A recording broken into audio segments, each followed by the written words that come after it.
Praise God. ದೇವರ ನಾಮಕ್ಕೆ ಸ್ತೋತ್ರವಾಗಲಿ. ಬನ್ನಿ ನಾವು ಸ್ವಲ್ಪ ಹೊತ್ತು ದೇವರ ವಾಕ್ಯವನ್ನು ಧ್ಯಾನ ಮಾಡುವ. Let us meditate God's word. ಯಾಕೋಬನ ಪತ್ರಿಕೆ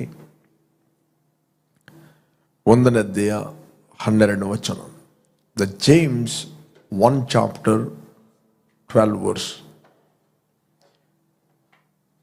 ಯಾಕೋಬನ ಪತ್ರಿಕೆ 1ನೇ ಅಧ್ಯಾಯ 12ನೇ ವಚನ. ಕಷ್ಟವನ್ನು ಸಹಿಸಿಕೊಳ್ಳುವವನು ಧನ್ಯನು. Blessed is the man who endures temptation, for when he has been approved, he will receive the crown of life which the Lord has promised to those who love him. Okay, ಇಲ್ಲಿ ಕನ್ನಡದಲ್ಲಿದೆ, ಕಷ್ಟವನ್ನು ಸಹಿಸಿಕೊಳ್ಳುವವನು ಧನ್ಯನು, ಅವನು ಪರಿಶೋಧಿತನಾದ ಮೇಲೆ ಜೀವವೆಂಬ ಜಯಮಾಲೆಯನ್ನು ಹೊಂದುವನು. ಸ್ವಾಮಿಯು ತನ್ನನ್ನು ಪ್ರೀತಿಸುವವರಿಗೆ ಇದನ್ನು ವಾಗ್ದಾನ ಮಾಡಿದ್ದಾನೆ. ಓಕೆ, 13ನೇ ವಚನ 13. ಯಾವನಾದರೂ ಪಾಪ ಮಾಡುವುದಕ್ಕೆ ಪ್ರೇರೇಪಿಸಲ್ಪಡುವಾಗ ಈ ಪ್ರೇರಣೆಯು ನನಗೆ ದೇವರಿಂದ ಉಂಟಾಯಿತೆಂದು ಹೇಳಬಾರದು. ದೇವರು ಕೆಟ್ಟದಕ್ಕೇನು ಸಂಬಂಧಪಟ್ಟವನಲ್ಲ. ಆತನು ಯಾರನ್ನು ಪಾಪಕ್ಕೆ ಪ್ರೇರೇಪಿಸುವುದಿಲ್ಲ. Okay, let no one say when he is tempted, I am tempted by God, for God cannot be tempted by evil, nor does he himself tempt anyone. Okay, ಇಲ್ಲಿ ಕನ್ನಡದಲ್ಲಿದೆ, ದೇವರು ಕೆಟ್ಟದಕ್ಕೇನು ಸಂಬಂಧಪಟ್ಟವನಲ್ಲ. ನಿಮ್ಮ ಜೀವಿತದಲ್ಲಿ ಏನೇ ಕಷ್ಟ ಬರ್ತಾ ಇದೆ, ಶೋಧನೆ ಬರ್ತಾ ಇದೆ, ಅಥವಾ ಕಷ್ಟಗಳು ಬರ್ತಾ ಇವೆ, ಅದಕ್ಕೆ ದೇವರು ಕಾರಣ ಅಲ್ಲ. Praise God. ಪಾಪ ಮಾಡಲಿಕ್ಕೆ ಪಟ್ಟರು ದೇವರು ಕಾರಣ ಅಲ್ಲ. ಕಷ್ಟಗಳು ಬಂದರೂ ಅದಕ್ಕೆ ದೇವರು ಕಾರಣ ಅಲ್ಲ.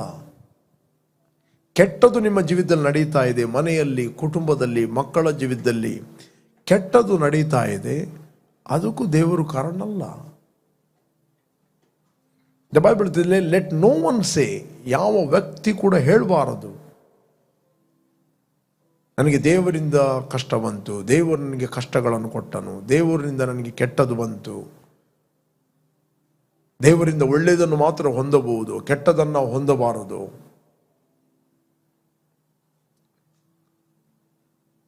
ಓಕೆ, ನಿಮಗೆ ಒಂದು ಸ್ಕ್ರಿಪ್ಚರ್ ಸಿಗ್ತದೆ ಆಗ. ಯೋಬನ ಗ್ರಂಥ 2ನೇ ಅಧ್ಯಾಯ 8ನೇ ವಚನ. ರೈಟ್, ಯೋಬ 2ನೇ ಅಧ್ಯಾಯ 8ನೇ ವಚನ. ರೈಟ್, ನೀವೊಂದು ಸೈಡಲ್ಲಿ ಕೇಳಿದರೆ ನಿಮಗೆ ಹಾಗಾದ್ರೆ ಯೋಬ ಹೇಳ್ತಾ ಇದ್ದಾನಲ್ಲ ಅಂತ. ಯೋಬನು ಒಂದು ಬೊಂಕಿಯನ್ನು ತೆಗೆದುಕೊಂಡು ತನ್ನ ಮೈಯನ್ನು ಕೆರೆದುಕೊಳ್ಳುತ್ತಾ ಬೂದಿಯಲ್ಲಿ ಕೂತುಕೊಂಡಿದ್ದಾನು. ಓಕೆ, ಹೀಗಿರುವಲ್ಲಿ ಅವನ ಹೆಂಡತಿ ಅವನಿಗೆ, ನಿನ್ನ ಯಥಾರ್ಥತ್ವವನ್ನು ಇನ್ನೂ ಬಿಡಲಿಲ್ಲವೋ. ಹೆಂಡತಿಗೆ ಗೊತ್ತು ತನ್ನ ಗಂಡ ಯಥಾರ್ಥ ವ್ಯಕ್ತಿ ಅಂತ. ನಿನ್ನ ಯಥಾರ್ಥತ್ವವನ್ನು ಇನ್ನೂ ಬಿಡಲಿಲ್ಲವೋ, ದೇವರನ್ನು ದೂಷಿಸಿ ಸಾಯಿ ಎಂದು ಹೇಳಿದಳು. ದೇವರನ್ನು ದೂಷಿಸಿ ಸಾಯಿ. ಯಾಕಂದರೆ ತನ್ನ ಹೆಂಡತಿಗೆ ತನ್ನ ಗಂಡನ ಕಷ್ಟವನ್ನು ನೋಡಲಿಕ್ಕೆ ಆಗಲಿಲ್ಲ. ಅವನು ಅಷ್ಟೊಂದು ಕಷ್ಟಪಡುವುದಕ್ಕಿಂತ ಅಟ್ಲೀಸ್ಟ್ ದೂಷಿದರೆ ದೇವರಾದರೂ ಕೊಲ್ತಾನಂತ ಆಕೆ ಅನ್ನಿಸ್ತಳು. ಅಟ್ಲೀಸ್ಟ್ ದೇವರನ್ನು ದೂಷಿಸಿದರೆ ಅಟ್ಲೀಸ್ಟ್ ದೇವರು ಕೊಲ್ಲಿ. Okay okay next. ಆಗ ಯೋಬನು ಆಕೆಗೆ, ಮೂರ್ಖಳು ಮಾತಾಡಿದಂತೆ ನೀನು ಮಾತಾಡುತ್ತಿ. ದೇವರ ಹಸ್ತದಿಂದ ನಾವು ಒಳ್ಳೆಯದನ್ನು ಹೊಂದುತ್ತೇವಷ್ಟೇ, ಕೆಟ್ಟದನ್ನು ಹೊಂದಬಾರದು ಎಂದು ಹೇಳಿದನು. ಈ ಸಂದರ್ಭದಲ್ಲಿಯೂ ಪಾಪದ ಮಾತೊಂದು ಅವನ ತುಟಿಗಳಲ್ಲಿ ಹೊರಡಲಿಲ್ಲ. ಇಲ್ಲಿ ಯೋಬನು ಹೇಳ್ತಾನೆ, ದೇವರ ಹಸ್ತದಿಂದ ನಾವು ಒಳ್ಳೆಯದನ್ನು ಮಾತ್ರ ಹೊಂದುತ್ತೇವೆ ಅಷ್ಟೇ, ಕೆಟ್ಟದನ್ನು ಹೊಂದಬಾರದು ಎಂದು ಹೇಳಿದನು. ಈ ಸಂದರ್ಭದಲ್ಲಿ ಪಾಪದ ಮಾತೊಂದು ಅವನ ತುಟಿಗಳಲ್ಲಿ ಹೊರಡಲಿಲ್ಲ. ಇಲ್ಲಿ ಯೋಬನು ಹೇಳ್ತಾ ಇದ್ದಾನೆ, ನಾವು ದೇವರಿಂದ ಒಳ್ಳೆಯದನ್ನು ಮಾತ್ರ ಹೊಂದಬಹುದು, ಕೆಟ್ಟದನ್ನು ಹೊಂದಬಾರದ. ಇದು ಯೋಬನ ಅಭಿಪ್ರಾಯ. ಇದು ಯೋಬನ ಅಭಿಪ್ರಾಯ. Praise God. ಇದು ಯೋಬನ ಅಭಿಪ್ರಾಯ. ದೇವರು ಯೋಬನಿಗೆ ಕಷ್ಟ ಕೊಟ್ಟದಲ್ಲ. ದೇವರು ಯೋಬನ ಜೀವಿತದಲ್ಲಿ ಕೆಟ್ಟದು ಮಾಡಿದಲ್ಲ, ಕೆಟ್ಟದು ಮಾಡಿದ್ದು ಸೈತಾನ. ಇಲ್ಲಿ ಯೋಬನ ಹೇಳ್ತಾ ಇದ್ದಾನೆ ದೇವರು ಕೊಟ್ಟದ್ದು ಕಷ್ಟ ಅಂತ. ಸ್ಟಿಲ್ ಆ ಕಷ್ಟದಲ್ಲಿ ಕೂಡ ಸಹಿಸಿಕೊಂಡು ಅವನು ದೇವರನ್ನು ದೂಷಿಸಲಿಲ್ಲ. ಬಟ್ ಆತನು ಅನಿಸ್ತಾ ಇದು ದೇವರು ಕೊಟ್ಟದಂತ. ಬಟ್ ಬೈಬಲ್ ಏನು ಹೇಳ್ತದೆ, ಅಲ್ಲಿ ಆತ್ಮಿಕ ಲೋಕದಲ್ಲಿ ಏನು ನಡೆಯಿತಂತ ಯೋಬನಿಗೆ ಗೊತ್ತಿಲ್ಲ. ಬಟ್ ನಮ್ಮ ಕಲಿವಿಕೆಗೋಸ್ಕರ ಪವಿತ್ರ ಆತ್ಮನು ಯೋಬನ ಗ್ರಂಥದಲ್ಲಿ ಅವನು ಕೈ ಹಾಕಿದ ಕೆಲಸವನ್ನು ನೀನು ಸಫಲಪಡಿಸುತ್ತಿರುವುದರಿಂದ ಅವನ ಸಂಪತ್ತು ದೇಶದಲ್ಲಿ ವೃದ್ಧಿಯಾಗುತ್ತಾ ಬಂದಿದೆ. ಕೈ ಹಾಕಿದ ಎಲ್ಲ ಕೆಲಸವನ್ನು ನೀನೇನು ಮಾಡಿದೆ, ಸಫಲಪಡಿಸಿದ್ದಿ. ಅವನ ಸಂಪತ್ತು ದೇಶದಲ್ಲಿ ಅಭಿವೃದ್ಧಿಯಾಗಿದೆ. ಸೈತಾನಿಗೆ ಇದು ಕೂಡ ಗೊತ್ತು, ದೇವರು ಅಭಿವೃದ್ಧಿ ಪಡಿಸುವನಂತ. ಸೈತಾನ ಹೇಳ್ತಾನೆ ನೀನು ಅವನು ಅಭಿವೃದ್ಧಿ ಪಡಿಸಿದಿ, ಅವನ ಸಂಪತ್ತು ದೇಶದಲ್ಲಿ ಹೆಚ್ಚಾಗಿದೆ. ಓಕೆ, ವೃದ್ಧಿಯಾಗಿದೆ. ಓಕೆ, ನೆಕ್ಸ್ಟ್ 11ನೇ ವಚನ. ಆದರೆ ನಿನ್ನ ಕೈ ನೀಡಿ ಅವನ ಸೊತ್ತನ್ನೆಲ್ಲ ಅಳಿಸಿಬಿಡು, ಆಗ ಅವನು ನಿನ್ನ ಎದುರಿಗೆ ನಿನ್ನನ್ನು ದೂಷಿಸುವನೊಂದನು.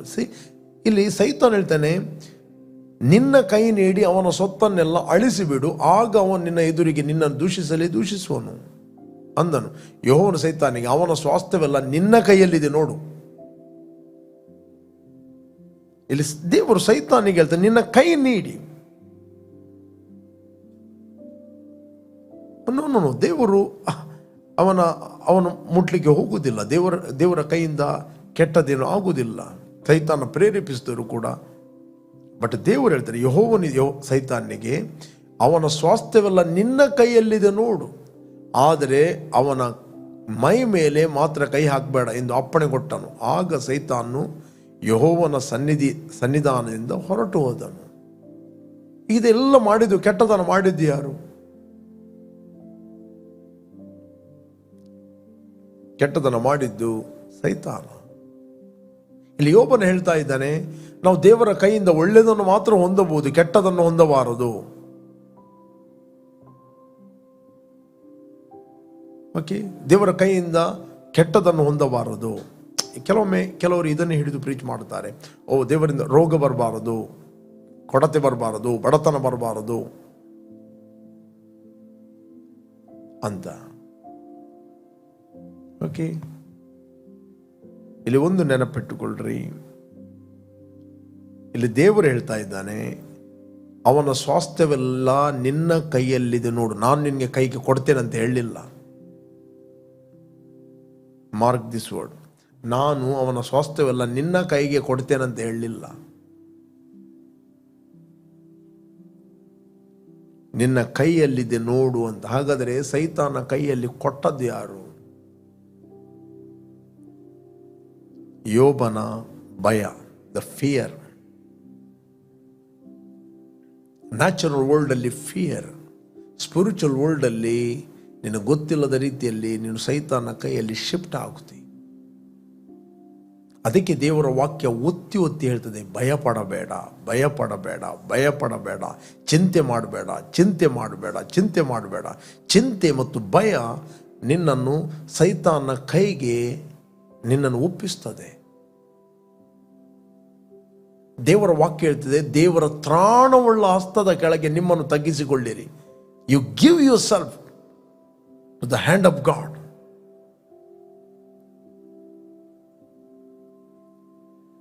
ಓಕೆ, ಇದು ದೊಡ್ಡ ಸಬ್ಜೆಕ್ಟ್. ಬಟ್ ಬೈಬಲ್ ವಾಕ್ಯ ಹೇಳ್ತದೆ, ಯೋಬನು ಒಪ್ಪಿಕೊಳ್ಳುತ್ತಾನೆ, ನನಗೆ ಭಯ ಹುಟ್ಟಿದೊಡನೆ ಆಪತ್ತು ಸಂಭವಿಸುವುದು. ಯಾವುದಕ್ಕೆ ನಾನು ಭಯ ಪಡ್ತೇನೋ ಅದು ತಪ್ಪದೆ ಬರುತ್ತದೆ. ಪೇತ್ರ 1ನೇ ಅಧ್ಯಾಯ 1ನೇ ಪೇತ್ರ 5ನೇ ಅಧ್ಯಾಯ 6ನೇ ವಚನದಲ್ಲಿ ಹೇಳ್ತದೆ, first Peter 5 chapter 6 verse, 5 chapter 6 verse. ಹೀಗಿರುವುದರಿಂದ ದೇವರ ತ್ರಾಣವುಳ್ಳ ಹಸ್ತದ ಕೆಳಗೆ ನಿಮ್ಮನ್ನು ತಗ್ಗಿಸಿಕೊಳ್ಳಿರಿ. Therefore humble yourself under the mighty hand of God, that he may exalt you in due time. ಆತನು ತಕ್ಕ ಕಾಲದಲ್ಲಿ ನಿಮ್ಮನ್ನು ಮೇಲಕ್ಕೆ ತರುತ್ತಾನೆ. Okay, next. ನಿಮ್ಮ ಚಿಂತೆಯನ್ನೆಲ್ಲ ಆತನ ಮೇಲೆ ಹಾಕಿರಿ, ಆತ ನಿಮಗೋಸ್ಕರ ಚಿಂತಿಸ್ತಾನೆ. ನೆಕ್ಸ್ಟ್ ಏನು ಹೇಳ್ತದೆ? ಸ್ವಸ್ಥ ಚಿತ್ತರಾಗಿರಿ, ಎಚ್ಚರವಾಗಿರಿ. ನಿಮ್ಮ ವಿರೋಧಿಯಾಗಿರುವ ಸೈತಾನನು ಗರ್ಜಿಸುವ ಸಿಂಹದೋಪಾದಿಯಲ್ಲಿ ಯಾರನ್ನು ನುಂಗಲಿ ಎಂದು ಹುಡುಕುತ್ತಾ ತಿರುಗುತ್ತಾನೆ. ಓಕೆ, ನೀವು ನಂಬಿಕೆಯಲ್ಲಿ ದೃಢವಾಗಿದ್ದು ಅವನನ್ನು ಎದುರಿಸಿರಿ.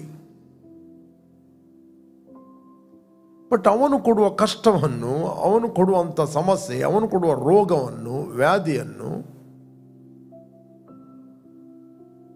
ನೀವು ದೇವರು ಕೊಟ್ಟದ್ದೆಂದು ಹೇಳಿದರೆ ಅವನಿಗೆ ಕಾರ್ಪೆಟ್ ಹಾಕಿ ನೀವು ವೆಲ್ಕಮ್ ಮಾಡಿದ ಹಾಗೆ. ಕೆಲವೊಮ್ಮೆ ಇಂಥ ಬೋಧನೆಗಳು ಕೂಡ ಇರ್ತವೆ. ದೇವರಿಂದ ನಾವು ಒಳ್ಳೆಯದನ್ನು ಮಾತ್ರ ಹೊಂದಬಹುದು, ಕೆಟ್ಟದನ್ನು ಹೊಂದಬಾರದು. ನಿಮಗೆ ಗೊತ್ತಿಲ್ಲದ ಹಾಗೆ the imparting something sickness and problem. ಅದಕ್ಕೆ ಯೇಸು ಹೇಳಿದೆ, ಕೇಳುವ ವಿಷಯದಲ್ಲಿ ಎಚ್ಚರವಾಗಿರಿ. Be careful how you hear. ಆಗ ನೀವು ನಂಬಿಕೆಯಲ್ಲಿ ಎದುರಿಸ್ತಿಲ್ಲ, ನೀವು ವೆಲ್ಕಮ್ ಮಾಡ್ತೀರಿ ಆ ಪ್ರಾಬ್ಲಮ್ಗಳಿಗೆ. ಅದಕ್ಕೆ ದೇವದೂತನ ಕೊರ್ನೆಲಿಗೆ ಹೇಳ್ತಾನೆ, ನೀನು ಪೇತ್ರನನ್ನು ಕರೆ, ಅವನು ಕೆಲವೊಂದು ಮಾತುಗಳನ್ನು ಹೇಳ್ತಾನೆ, ಆ ಮಾತುಗಳಿಂದ ನಿನಗೂ ನಿನ್ನ ಮನೆಯವರಿಗೂ ರಕ್ಷಣೆ ಆಗುತ್ತದೆ. ಪೇತ್ರನು ಕೊರ್ನೆಲಿಯಸನ ಮನೆಗೆ ಹೋಗಿ ದೇವರ ವಾಕ್ಯ ಸುವಾರ್ತೆಯನ್ನು ಹೇಳಿದ.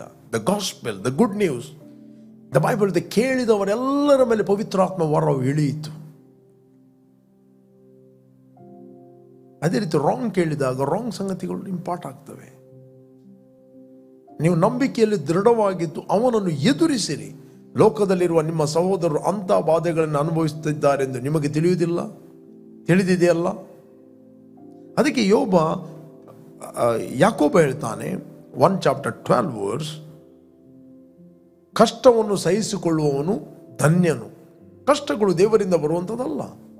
God is not author of the problem.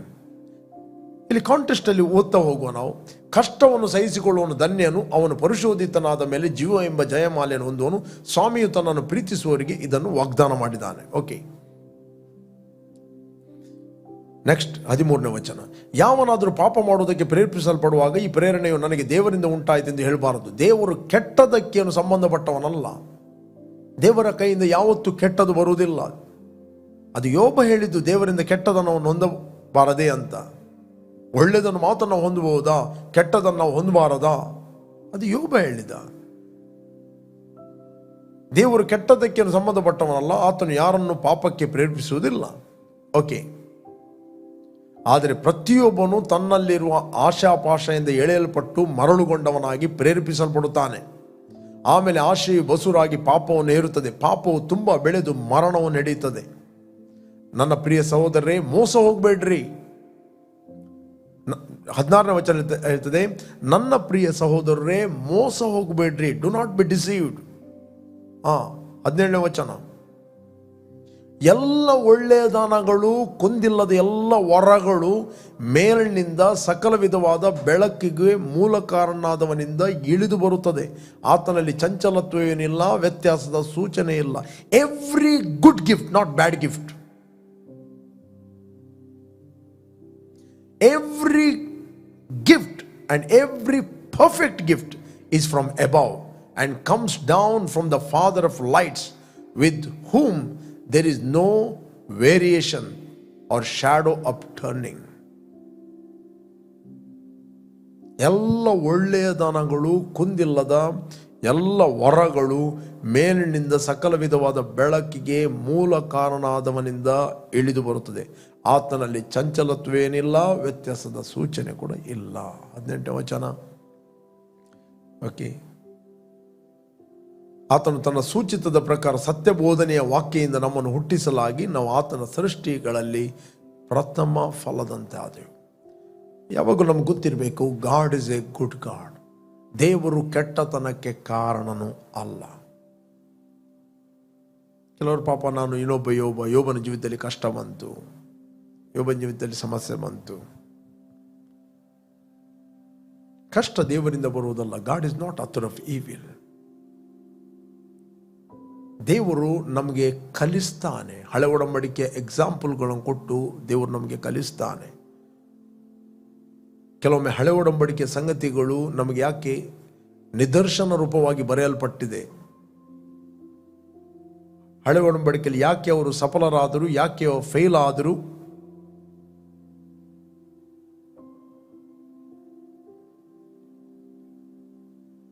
ಅಂತ ನಮಗೆ ಕಲಿವಿಕೆಗೆ ಬರೆಯಲ್ಪಟ್ಟಿದೆ.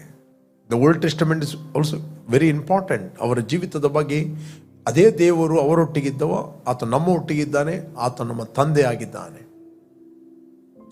ಓಕೆ, ಅದೇ ದೇವರು. Principal is same. 1 ಕೊರಿಂಥ 10:6 ಬರೆಯಲ್ಪಟ್ಟಿದೆ. 1 Corinthians 10:6 ಅವರು ಕೆಟ್ಟ ವಿಷಯಗಳನ್ನು ಆಶಿಸಿದಂತೆ ನಾವು ಆಶಿಸುವವರಾಗಬಾರದೆಂಬುದಕ್ಕಾಗಿ ಈ ಸಂಗತಿಗಳು ನಮಗೆ ನಿದರ್ಶನಗಳಾಗಿವೆ. ನಾವು this things became our example to the intent that we should not lust after evil things as they also lust. ಇದು ನಮಗೆ ನಿದರ್ಶನವಾಗಿದೆ, ನಿದರ್ಶನ ರೂಪವಾಗಿ ಬರೆಯಲ್ಪಟ್ಟಿದೆ. 9ನೇ ವಚನ ಹೇಳ್ತದೆ, ಅಲ್ಲಿ 10:9 10:9 10ನೇ ವಚನವನ್ನು ಓದುವ. 10:10 ಇದರಲ್ಲಿ ಅವರಲ್ಲಿ ಕೆಲವರು ಗುಣಗುಟ್ಟಿ ಸಂಹಾರಕನ ಕೈಯಿಂದ ನಾಶವಾದರು. ನೀವು ಗುಣಗುಟ್ಟಬೇಡ್ರಿ. ಅವರಿಗೆ ಸಂಭವಿಸಿದ ಈ ಸಂಗತಿಗಳು ನಿದರ್ಶನ ರೂಪವಾಗಿವೆ ಮತ್ತು ಯುಗದ ಅಂತ್ಯಕ್ಕೆ ಬಂದಿರುವವರಾದ ನಮಗೆ ಬುದ್ಧಿವಾದಗಳಾಗಿ ಬರೆಯಲ್ಪಟ್ಟಿದೆ. ನಮಗೆ ಬುದ್ಧಿವಾದಗಳಾಗಿ ಬರೆಯಲ್ಪಟ್ಟಿದೆ. ನಮ್ಮ ಕಲಿವಿಕೆಗೋಸ್ಕರ ಅದು ಬರೆಯಲ್ಪಟ್ಟಿದೆ. ಅದಕ್ಕೋಸ್ಕರ ಯಾವುದೇ ಒಂದು ವಚನವನ್ನು ಇಟ್ಕೊಂಡು ಅಲ್ಲಿ ಹೋಗಬೇಡ್ರಿ, ನ್ಯೂ ಟೆಸ್ಟಮೆಂಟ್ಗೆ ಬನ್ನಿರಿ. ನ್ಯೂ ಟೆಸ್ಟಮೆಂಟ್ಗೆ ಬನ್ನಿರಿ. ಅಲ್ಲಿ ಯೋಬ ಹೇಳ್ತಾನೆ, ನಾವು ದೇವರಿಂದ ಕೇವಲ ಒಳ್ಳೆಯದನ್ನು ಮಾತ್ರ ಹೊಂದಬಹುದು, ಕೆಟ್ಟದನ್ನು ಹೊಂದಬಾರದು ದೇವರ ಕೈಯಿಂದ. ಅದು ಯೋಬ ಹೇಳುವುದು. ಆತ್ಮಿಕ ಲೋಕದಲ್ಲಿ ಏನು ನಡೀತದೆ ಯೋಬ ಗೊತ್ತಿಲ್ಲ. ಯೋಬ ಕೂಡ 100% ಮನುಷ್ಯ.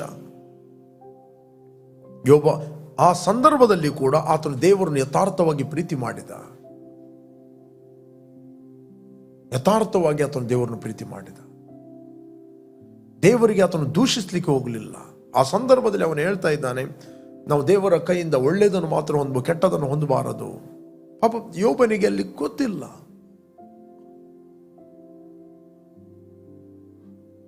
ದೇವರು ಒಳ್ಳೆಯವನು, ಆತನು ಒಳ್ಳೆಯದನ್ನೇ ಮಾಡುವನಾಗಿದ್ದಾನೆ. ಅದಕ್ಕೆ ಬೈಬಲ್ ಹೇಳ್ತದೆ, ಚಿಂತೆ ಮಾಡಬೇಡ್ರಿ ಅಂತ ಸತ್ಯವಿದೆ. ಚಿಂತೆ ಅದು ಸೈತಾನನ ಸುಳ್ಳುಗಳನ್ನು ಧ್ಯಾನ ಮಾಡುವಂಥದ್ದು. ನೆಕ್ಸ್ಟ್ ಚಿಂತೆ ಅದು ನಿಮ್ಮ ಒಳಗೆ ಕಂಟಿನ್ಯೂ ಆಗಿ ಧ್ಯಾನ ಮಾಡಿದಾಗ ಒಳಗೆ ಭಯ ಹುಟ್ಟುತ್ತದೆ. ಭಯ ಹುಟ್ಟಿದೊಡನೆ ಆಪತ್ತು ಸಂಭವಿಸುವುದು. ಯಾವುದಕ್ಕೆ ನಾನು ಭಯ ಪಡ್ತೇನೋ ಅದು ತಪ್ಪದೆ ಬರುತ್ತದೆ. ಫಿಯರ್ ಅಂತ ಹೇಳಿದ್ರೆ ಸೈತಾನನ ಸಾಮರ್ಥ್ಯದ ಮೇಲೆ ನಂಬಿಕೆ ಇಡುವಂಥದ್ದು. ಭಯ ಅದು ಸೈತಾನಿಗೆ ಡೋರ್ಗಳನ್ನು ಓಪನ್ ಮಾಡುವಂಥದ್ದು, ಬಾಗಿಲುಗಳನ್ನು. ಯೋಬನಿಗೆ ಚಿಂತೆ ಆದದ್ದು ಎಲ್ಲಿ? ತನ್ನ ಮಕ್ಕಳ ವಿಷಯದಲ್ಲಿ. 1ನೇ ಅಧ್ಯಾಯದಲ್ಲಿ ನಾವು ಓದಿದೆ, ನಮಗೆ ಸಿಗ್ತದೆ ನ್ಯಾಚುರಲ್ ವರ್ಲ್ಡ್ ಅಲ್ಲಿ ಏನು ನಡೀತಾ ಅಂತ. ಯೋಬ 1ನೇ ಅಧ್ಯಾಯ ಓದಿ ನಮಗೆ ಸಿಗ್ತದೆ. ಯೋಬನ ಗ್ರಂಥ.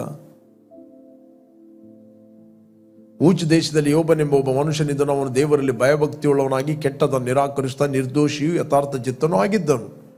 ಅವನಿಗೆ 7 ಮಂದಿ ಗಂಡು ಮಕ್ಕಳು, 3 ಮಂದಿ ಹೆಣ್ಣು ಮಕ್ಕಳು ಇದ್ದರು. ಓಕೆ, ಅವನಿಗೆ 7,000 ಕುರಿಗಳು, 3,000 ಒಂಟೆಗಳು, 500 ಜೋಡಿ ಎತ್ತುಗಳು, 500 ಹೆಣ್ಣು ಕತ್ತೆಗಳು, ಅನೇಕ ಸೇವಕರು ಇದ್ದುದರಿಂದ ಅವನು ಮೂಡನ ದೇಶದವರೆಲ್ಲ ಹೆಚ್ಚು ಸ್ವಾಸ್ಥ್ಯವುಳ್ಳವನಾಗಿದ್ದನು. ಓಕೆ,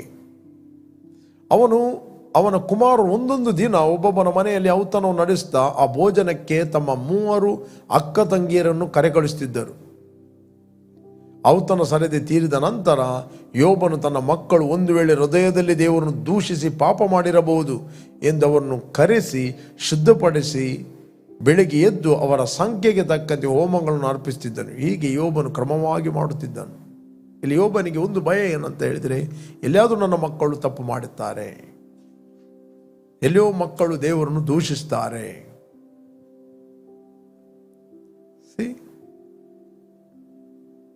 ಮಕ್ಕಳು ದೇವರನ್ನು ಮರೆತು ಬಿಡುತ್ತಾರೆ. The fear. ದ ಬೈಬಲ್ ಹೇಳ್ತದೆ, ನೀನು ನಿರ್ಭಯವಾಗಿರುವುದರಿಂದ ನಿನ್ನ ಮಕ್ಕಳಿಗೆ ಆಶ್ರಯ ಇದ್ದೇ ಇರುವುದು. ನೀನು ದೇವರಿಗೆ ಭಯ ಪಡುವುದರಿಂದ ನಿನಗೆ ಕೇವಲ ನಿರ್ಭಯ, ನಿನ್ನ ಮಕ್ಕಳಿಗೆ ಆಶ್ರಯ ಇದ್ದೇ ಇರುವುದು. ಬೈಬಲ್ ಪ್ರೇರೆ, ನಿಮ್ಮ ಮಕ್ಕಳ ವಿಷಯದಲ್ಲಿ ಚಿಂತೆ ಮಾಡಬೇಡ್ರಿ. ನಿಮ್ಮ ಮಕ್ಕಳ ವಿಷಯದಲ್ಲಿ ಭಯ ಪಡಬೇಡ್ರಿ. ನಿಮ್ಮ ಮಕ್ಕಳನ್ನು ದೇವರ ತ್ರಾಣವುಳ್ಳ ಹಸ್ತದ ಕೆಳಗೆ ಬಿಟ್ಟುಕೊಡ್ರಿ. Trust in god. ದೇವರ ಮೇಲೆ ನಿಮ್ಮ ಮಕ್ಕಳ ವಿಷಯದಲ್ಲಿ ನಂಬೇರಿ. ಚಿಂತೆ ಅಂತ ಹೇಳಿದ್ರೆ ನಿಮಗೆ ಗೊತ್ತಿಲ್ಲದ ಹಾಗೆ ನಿಮ್ಮ ಮಕ್ಕಳನ್ನು ದುಷ್ಟನ ಕೈಯಲ್ಲಿ ಕೊಡುವಂಥದ್ದು. ನಿಮ್ಮ ವ್ಯವಹಾರದ ಬಗ್ಗೆ, ನಿಮ್ಮ ಭವಿಷ್ಯದ ಬಗ್ಗೆ ನೀವು ಚಿಂತೆ ಮಾಡ್ತಾ ಇದ್ದೀರೋ, ಅದು ಲೋಕ ಹೇಳ್ಬೋದು ರೆಸ್ಪಾನ್ಸಿಬಿಲಿಟಿ ಅಂತ. ಅದು ಜವಾಬ್ದಾರಿ ಅಲ್ಲ. ಜವಾಬ್ದಾರಿ ಆಗಿದ್ದರೆ ಯೇಸು ಸ್ವಾಮಿ ಯಾವತ್ತೂ ಹೇಳ್ತಿಲ್ಲ ಚಿಂತೆ ಮಾಡಬೇಡಿ ಅಂತ. ಇನ್ನೂ ಚಿಂತೆ ಮಾಡಿ ಅಂತ ಹೇಳ್ತಿದ್ದ. ತುಂಬ ಚಿಂತೆ ಮಾಡಿ, ನೀವು ತುಂಬ ಜವಾಬ್ದಾರಿ ವ್ಯಕ್ತಿಗಳು. ಚಿಂತೆ ಇಲ್ಲದವನು ಅವನು ಸರಿಯಾದ ವ್ಯಕ್ತಿ ಅಲ್ಲ, ಕಪಟಿ ಅಂತ ಹೇಳ್ಬೋದಿತ್ತು. ಯೇಸು ಹೇಳಿದ ಚಿಂತೆ ಮಾಡಬೇಡ್ರಿ. ಓಕೆ, ಚಿಂತೆ ಮಾಡಬೇಡ್ರಿ. ಯಾವ ಸಂಬಂಧವಾಗಿಯೂ ಚಿಂತೆ ಮಾಡಬೇಡ್ರಿ. ಏನು ತಿನ್ನಬೇಕು, ಕುಡಿಯಬೇಕು, ಚಿಂತೆ ಮಾಡಬೇಡ್ರಿ. ಯಾಕೆ ಚಿಂತೆ ಮಾಡಬಾರದು? ಚಿಂತೆ ಎಂಬುವಂಥದ್ದು ಸೈತಾನನು ಹಾಕುವಂಥ ಸುಳ್ಳುಗಳು. ಯಾವಾಗ ನೀವು ದೇವರ ಮೇಲೆ ಟ್ರಸ್ಟ್ ಮಾಡುತ್ತೀರಿ, ನಂಬುತ್ತೀರಿ, ದೇವರ ವಾಕ್ಯದ ಮೂಲಕ ಮಾತ್ರ ನೀವು ಚಿಂತೆಯನ್ನು ಎದುರಿಸಬಹುದು. ಚಿಂತೆಯನ್ನು ಹೇಗೆ ಎದುರಿಸಬೇಕಂತ ಫಿಲಿಪಿಯರಿಗೆ ಬರೆದ ಗ್ರಂಥದಲ್ಲಿ 4ನೇ ವಚನದಲ್ಲಿ ಬರೆಯಲ್ಪಟ್ಟಿದೆ. ಯಾವ ಸಂಬಂಧವಾಗಿ ಚಿಂತೆ ಮಾಡದೆ ನಿಮಗೆ ಬೇಕಾದೆಲ್ಲವನ್ನು ಕೃತಜ್ಞತೆಯೊಡನೆ, ಪ್ರಾರ್ಥನೆ, ವಿಜ್ಞಾಪನೆಗಳೊಡನೆ ನಿಮ್ಮ ದೇವರಿಗೆ ತಿಳಿಯಪಡಿಸಿರಿ ಅಂತ ಬೈಬಲ್ ಇರ್ತದೆ. Philippians 4:6 verse. Okay, 4:6 verse. ಯಾವ ಸಂಬಂಧವಾಗಿಯೂ ಚಿಂತೆ ಮಾಡದೆ ಸರ್ವ ವಿಷಯದಲ್ಲಿ ದೇವರ ಮುಂದೆ ಕೃತಜ್ಞತಾ ಸ್ತುತಿಯನ್ನು, ಪ್ರಾರ್ಥನೆ, ವಿಜ್ಞಾಪನೆಗಳನ್ನು ಮಾಡುತ್ತಾ ನಿಮಗೆ ಬೇಕಾದನ್ನು ತಿಳಿಯಪಡಿಸಿರಿ. ಎಂತ ಬೇಕು ನಿಮಗೆ ದೇವರಿಗೆ ತಿಳಿಯಪಡಿಸಿರಿ. Trust in God. ನೆಕ್ಸ್ಟ್ 7ನೇ ವಚನ ಹೇಳ್ತದೆ, ಆಗ ಎಲ್ಲಾ ಗ್ರಹಿಕೆಯನ್ನು ಮೀರುವ ದೇವಶಾಂತಿಯು, ದ ಪೀಸ್ ಆಫ್ ಗಾಡ್, ದೇವರ ಸಮಾಧಾನ, ದೇವಶಾಂತಿ ನಿಮ್ಮ ಹೃದಯಗಳನ್ನು, ಯೋಚನೆಗಳನ್ನು ಕ್ರಿಸ್ತ ಯೇಸುವಿನಲ್ಲಿ ಕಾಯುವುದು. ಪ್ರೊಟೆಕ್ಟೆಡ್. ಪ್ರೇರೆ, ಈ ಸಂಜೆ ವೇಳೆಯಲ್ಲಿ ನಾನು ನಿಮ್ಗೆ ಎನ್ಕರೇಜ್ ಮಾಡ್ತೇನೆ, ಯಾವ ಸಂಬಂಧವಾಗಿ ನೀವು ಚಿಂತೆ ಮಾಡ್ತಾ ಇದ್ದೀರಿ? ಮಕ್ಕಳ ವಿಷಯವಾಗಿಯೂ, ಕುಟುಂಬದ ವಿಷಯವಾಗಿಯೂ, ಫೈನಾನ್ಸ್ ವಿಷಯವಾಗಿಯೂ, ಯಾವ ವಿಷಯದ ಚಿಂತೆ ಮಾಡ್ತಾ ಇದ್ದೀರಿ? ಚಿಂತೆ ಮಾಡಬೇಡ್ರಿ. We are living in 2 world, natural world and the spiritual world. Spiritual ವರ್ಲ್ಡಲ್ಲಿ ಡೀಮನ್ಸ್ಗಳಿವೆ. ಸ್ಪಿರಿಚುವಲ್ ವರ್ಲ್ಡಲ್ಲಿ ದೇವದೂತರಿದ್ದಾರೆ. ಸ್ಪಿರಿಚುವಲ್ ವರ್ಲ್ಡಲ್ಲಿ ದೇವರಿದ್ದಾರೆ. ನೀವು ದೇವರ ವಾಕ್ಯವನ್ನು ಮೆಡಿಟೇಟ್ ಮಾಡೋದಂತ ಹೇಳಿದರೆ ಚಿಂತೆಯನ್ನು ಬಿಟ್ಟು ನಿಮ್ಮ ಸುತ್ತಲೂ ದೇವರಿಗೆ ಬೇಲಿ ಹಾಕಲಿಕ್ಕೆ ಅವಕಾಶ ಕೊಡ್ತೀರಿ. ನೀವು ಕೈ ಹಾಕಿದ ಕೆಲಸವನ್ನು ದೇವರು ಸಫಲಪಡಿಸ್ತಾನೆ. ಅದಕ್ಕೆ ದಾವೀದನಿಗೆ ಸೀಕ್ರೆಟ್ ಗೊತ್ತಿತ್ತು. ದುಷ್ಟರ ಆಲೋಚನೆ ನಡೆಯದೆ, ಪಾಪಾತ್ಮರ ಮಾರ್ಗದಲ್ಲಿ ನಿಂತುಕೊಳ್ಳದೆ, ಧರ್ಮ ನಿಂದಕರನ್ನು ಕೂತುಕೊಳ್ಳದೆ, ಯೆಹೋವನ ಧರ್ಮಶಾಸ್ತ್ರದಲ್ಲಿ ಆನಂದ ಪಡುವನಾಗಿ ಹಗಲೂ ಇರುಳು ಧ್ಯಾನ ಮಾಡುವವನು ಅವನು ಎಷ್ಟೋ ಧನ್ಯನೋ. ನೀರಿನ ಕಾಲುವೆಗಳ ಬಳಿಯಲ್ಲಿ ಬೆಳೆದ ಮರ ತಕ್ಕ ಕಾಲದಲ್ಲಿ ಫಲ ಕೊಡುತ್ತಾನೆ, ಅದರ ಎಲೆ ಬಾಡುವುದಿಲ್ಲ. ಅದರಂತೆ ಅವನು ಕೈ ಹಾಕಿದ ಕೆಲಸವು ಸಫಲವಾಗುವುದು. ಇಲ್ಲಿ ಸೈತಾನನು ಯೋಬನ ವಿಷಯದಲ್ಲಿ ಹೇಳ್ತಾನೆ, ರೈಟ್, ದೇವರಿಗೆ ಅವನು ಕೈ ಹಾಕಿದ ಕೆಲಸವನ್ನು ನೀನು ಸಫಲ ಮಾಡಿದಿ. ಅವನ ಸಂಪತ್ತು ದೇಶದಲ್ಲಿ ವೃದ್ಧಿಯಾಗಿದೆ. ಅವನ ಕೇವಲ ಊರಲ್ಲಿ ಅಲ್ಲ, ದೇಶದಲ್ಲಿ ವೃದ್ಧಿಯಾಗಿದೆ. Is a rich man. Why? ನೀನು ಅವನ ಕೈ ಹಾಕಿದ ಕೆಲಸವನ್ನು ಸಫಲಪಡಿಸ್ತಿ. The principle is same. The old testament and new testament principle same.